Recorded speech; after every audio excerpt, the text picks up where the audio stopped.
Ξεκινάς έχοντας το Muay Thai φορεμένο κάπως χαλαρά στην πλάτη σου, με τις κάτω ράντες δεμένες ψηλά, ακριβώς κάτω από το στήθος σου. Βάζεις το μωρό να καθίσει στους ώμους σου, έχοντας τα πόδια δεξιά και αριστερά γύρω από το λαιμό σου. Περνάς ένα πόδι κάτω από τις ράντες του Muay Thai. Κρατάς σταθερά το πάνω μέρος του Muay Thai σου και το τραβάς προς τα πάνω. Βεβαιώνεις ότι περνά πάνω από τον ποπό του μωρού και αφήνεις τα πόδια του να κατέβουν προς την πλάτη σου. Έτσι το μωρό σου θα γλιστρήσει μαλακά προς τα κάτω και θα καθίσει άνετα στο Muay Thai σου. Είναι ήδη εντάξει, ωστόσο θα ήταν καλή ιδέα σε αυτή τη φάση να λύσεις τις μακριές ράντες και να τις ξανασφίξεις όσο χρειάζεται ώστε να νιώθεις και εσύ άνετα. Αυτή τη φορά περνάω τις ράντες πάνω από τα πόδια του μωρού, σταυρώνω πίσω και τις φέρνω κάτω από τα πόδια του μπροστά.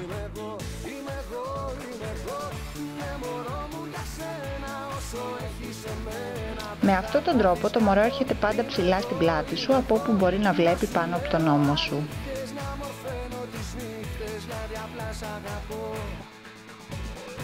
Για να κατεβάσεις το μωρό με αντίστοιχο τρόπο, θέλεις να ανεβάσεις το μωρό προς τα πάνω προς το λαιμό σου. Στηρίζεις με το χέρι σου το μωρό από κάτω, σκύβοντας μπροστά ώστε το βάρος του μωρού να κουμπά πάνω σου.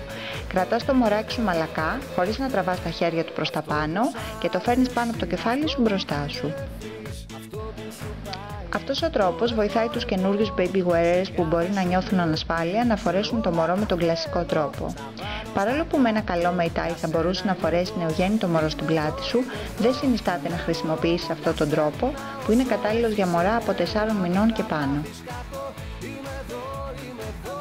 Να σου λέω αλήθειες, να μορφαίνω τις νύχτες, γιατί απλά σ' αγαπώ.